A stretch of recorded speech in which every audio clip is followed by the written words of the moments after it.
بسم اللہ الرحمن الرحیم۔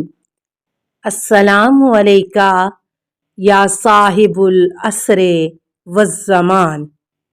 السلام علی الحسین وعلی علی ابن الحسین وعلی اولاد الحسین وعلی اصحاب الحسین۔ چنانچہ علامہ مامکانی اپنے رجال میں فرماتے ہیں کہ مسلم بن اوسجہ کا تقویٰ و قوت ایمان اور جلالت قدر و عدالت کے بیان سے نطاق تحریر قاصر اور قوت بیاں عاجز ہے۔ شب عاشور جب امام علیہ السلام نے صحابہ کو واپس چلے جانے کی اجازت مرحمت فرمائی تو مسلم بن اوسجہ نے عرض کیا، حضور کیا ممکن ہے کہ ہم آپ علیہ السلام کو نرغۂ آداب میں تنہا چھوڑ کر چلے جائیں؟ یہ ہرگز نہ ہوگا، اور نہ بارگاہ رب العزت میں بروز محشر آپ علیہ السلام کے نانا کو کیا جواب دیں گے اور کون سا عذر پیش کریں گے۔ خدا کی قسم آپ علیہ السلام کی رکاب میں یہ نیزہ کفار کے سینوں میں توڑ دوں گا، اور جب تک قبضہ تلوار پر ہاتھ ہوگا آپ علیہ السلام کے دشمنوں سے جہاد کروں گا، بہرکیف آپ کی نصرت سے ہاتھ نہ کھینچوں گا، اور خدا کے سامنے اس امر کا ثبوت اپنے عمل سے فراہم کروں گا کہ ہم نے ذریت پیغمبر کی تعزیز نصرت کی۔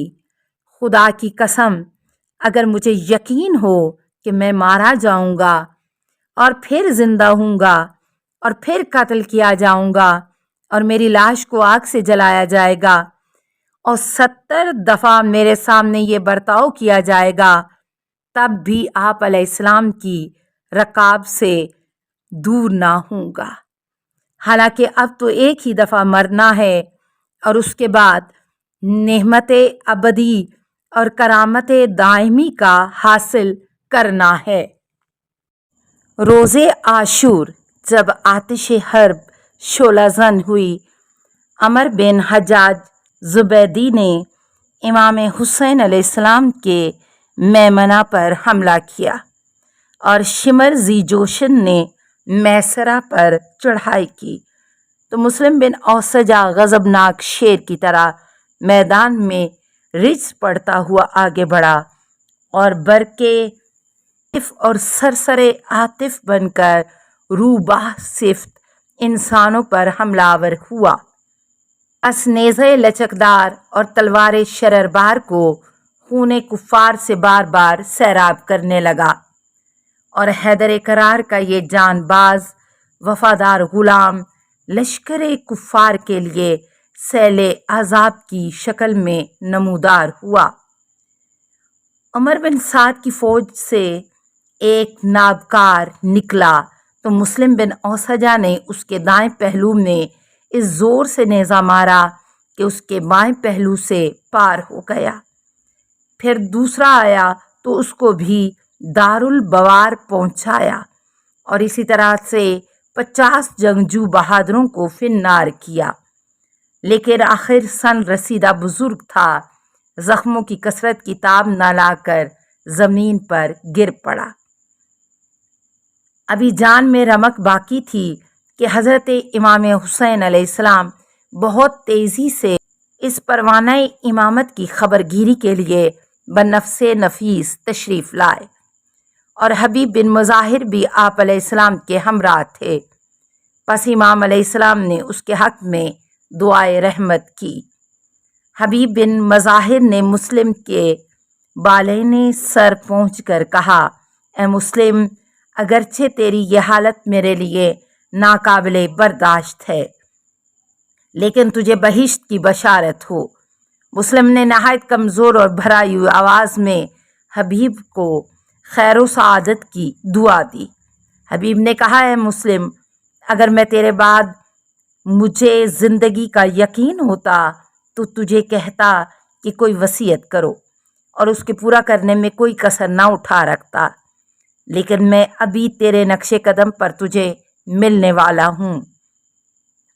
مسلم نے یہ سنتے ہی نہایت پامردی اور جوش ایمانی سے امام پاک علیہ السلام کی طرف انگلی کا اشارہ کرتے ہوئے جواب دیا کہ میری وصیت صرف یہی ہے کہ اس آقا کی نصرت میں کوتاہی نہ کرنا، اور جب تک جان میں جان ہے اس سردار کی حفاظت کرنا۔ حبیب نے جواب دیا، خدا کی قسم میں اس وصیت کو ضرور پورا کروں گا۔ پس مسلم نے امام علی مقام کی طرف خطاب کرتے ہوئے عرض کیا، آقا اب میں جاتا ہوں تاکہ آپ کے جد بزرگوار کو آپ کی تشریف آوری کی اطلاع دوں۔ یہ فکرہ کہا اور جان آفرین کے حوالے کر دی۔ مسلم بن اوسجہ کی ایک کنیز تھی۔ جب اس نے اپنے آقا کا قتل ہوتے دیکھا تو نالہ و فغاں کی آواز بلند کی۔ یہ سن کر کوفیوں نے خوشیاں منائیں۔ شبس بن ربیع نے اس سے کہا کہ تمہاری مائیں تمہارا غم دیکھیں، اپنے بزرگوں اور عزیزوں کو اپنے ہاتھوں قتل کر کے خوشیاں مناتے ہو اور مسلم کے قتل سے خوش ہوتے ہو۔ خدا کی قسم مسلم وہ شخص ہے جس کو اسلام میں مرتبہ بلند اور منزل رافع حاصل تھی۔ میں نے اپنی آنکھوں سے اس کو آذربائیجان کی جنگ میں دیکھا ہے، اور اس کی شجاعت نے کفار کے حوصلے پست کر دیے تھے، اور ابھی صف آرائی نہیں ہوئی تھی کہ 6 بہادروں کو ایک آن میں اس نے تہتے کر دیا تھا۔ کیا ایسے مرد میدان اور مسلمانوں کی لاج رکھنے والے شہسوار کی موت سے تم خوش ہوتے ہو؟ مسلم بن اوسجہ کے قاتل عبد الرحمن بن ابی خشکارہ بجلی اور مسلم بن عبداللہ زبابی ہے، جن کو بعد میں مختار نے قتل کرایا تھا۔ کتاب تحفہ حسینیہ سے منقول ہے کہ جب امام حسین علیہ السلام وارد کربلا ہوئے اور کوفی لوگ امام علیہ السلام سے لڑنے کے لیے تیار ہوئے تو حبیب ابن مظاہر کا گزر بازار میں ایک عطار کی دکان سے ہوا۔ دیکھا کہ مسلم بن اوسجہ مہندی خرید رہے تھے۔ حبیب نے مسلم سے احوال پرسی کی تو مسلم نے جواب دیا، مہندی خرید کر کے حمام جانا چاہتا ہوں۔ حبیب نے کہا، کیا تجھے یہ معلوم نہیں کہ ہمارے آقا و مولا حضرت حسین علیہ السلام کربلا میں ہیں؟ ہمیں جلدی سے ان کی خدمت میں پہنچنا چاہیے۔ پس سب پروگرام چھوڑ دیے اور کربلا پہنچے۔ جنگ آذربائیجان 20 ہجری دوسری خلافت کے زمانے میں ہوئی تھی۔ اس میں فوج عرب کی تعداد 40,000 پر مشتمل تھی۔ مسلم بن کثیر ازدی صحابی۔ زیارت ناحیہ مقدسہ میں اس پر اسلم بن کثیر ازدی کے نام سے سلام وارد ہے، لیکن کتب رجال اور صحائف تاریخ میں اس کا نام مسلم بن کثیر وارد ہے، لہذا غالب خیال یہ ہے کہ کاتب کی غلطی سے مسلم کے بجائے اسلم لکھا گیا۔ مروی ہے کہ جنگ جمل میں ایک تیر اس کے پاؤں میں لگا تھا، جس کی وجہ سے وہ لنگڑا ہو گیا تھا، اور اسی لیے مسلم بن کثیر ایرج کے نام سے مشہور ہے، اور عسقلانی سے اس کا صحابی رسول ہونا منقول ہے۔ یہ بزرگوار حملہ اولیٰ میں شہید ہوا۔ مسلم بن کناد۔ زیارت رجبیہ میں اس پر سلام وارد ہے۔ مصعب بن یزید ریاحی۔ یہ حر کا بھائی ہے۔ جب حر امام علیہ السلام کی خدمت میں تائب ہو کر آیا اور پھر اذن جہاد لے کر میدان میں پلٹا تو اس کے رجزیہ اشعار اس کے بھائی مصعب نے سنے۔ پس گھوڑا دوڑا کر حر کے پاس پہنچا۔ کوفیوں نے یہ سمجھا کہ بھائی سے لڑنے جا رہا ہے، لیکن جب یہ حر کے قریب پہنچا تو حر کو مبارکباد دی اور اپنی توبہ کا تذکرہ کیا۔ پس حر اس کو امام علیہ السلام کی خدمت میں لایا۔ امام علیہ السلام نے اس کو اپنے صحابی صف میں جگہ دی۔ جب حر شہید ہوا تو اس نے اجازت چاہی اور میدان کارزار میں خوب جوہر شجاعت دکھا کر شربت شہادت نوش کیا۔ معلّہ بن علی ابو مخنف سے منقول ہے کہ یہ شخص جرأت و شجاعت میں یگانہ دہر تھا۔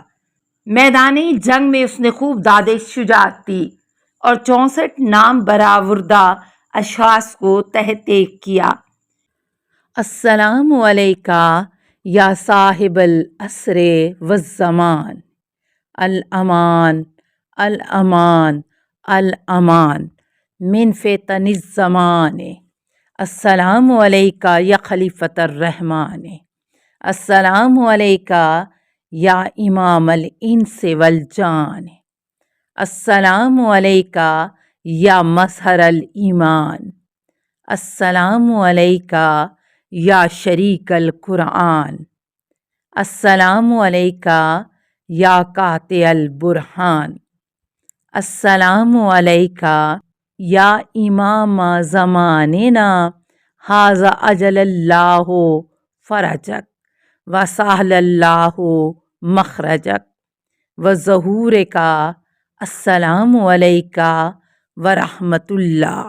اللہم صلی علی محمد و آل محمد۔